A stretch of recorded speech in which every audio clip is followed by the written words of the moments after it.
দর্শক এই নিয়ে আরো বিস্তারিত খবর জানাতে মৌলভীবাজার থেকে আমাদের সাথে সরাসরি যুক্ত হচ্ছেন সহকর্মী আব্দুর রব। রব, চা শ্রমিকদের জীবনী নিয়ে জানাবেন আমাদের।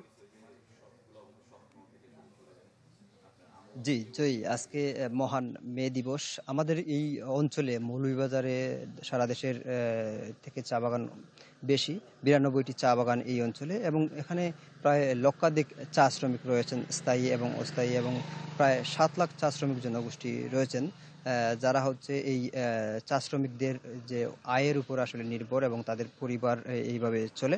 এবং এই চা শ্রমিকদের আসলে জীবনমান যদি বলি, তাদের জীবনমান আসলে অনেকটা অনেক কঠিন জীবন তাদের।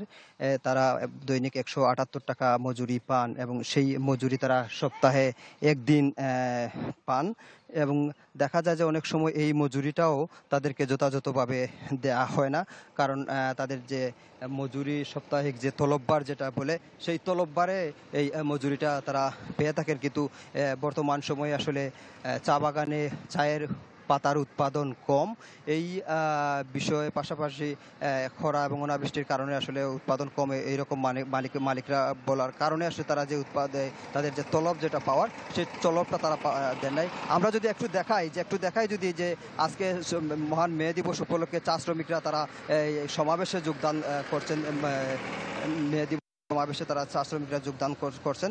তারা এই ট্রাকে করে চা বাগানে তারা গিয়ে জড়ো হচ্ছেন, এবং রাজঘাট চা বাগানে আজকে মহান মে দিবসের এই প্রোগ্রামে চা শ্রমিকরা অংশগ্রহণ করছেন। জয়ী। আব্দুর রব, আপনাকে ধন্যবাদ। দর্শক, মৌলভীবাজার থেকে যুক্ত হচ্ছিলেন সহকর্মী আব্দুর রব।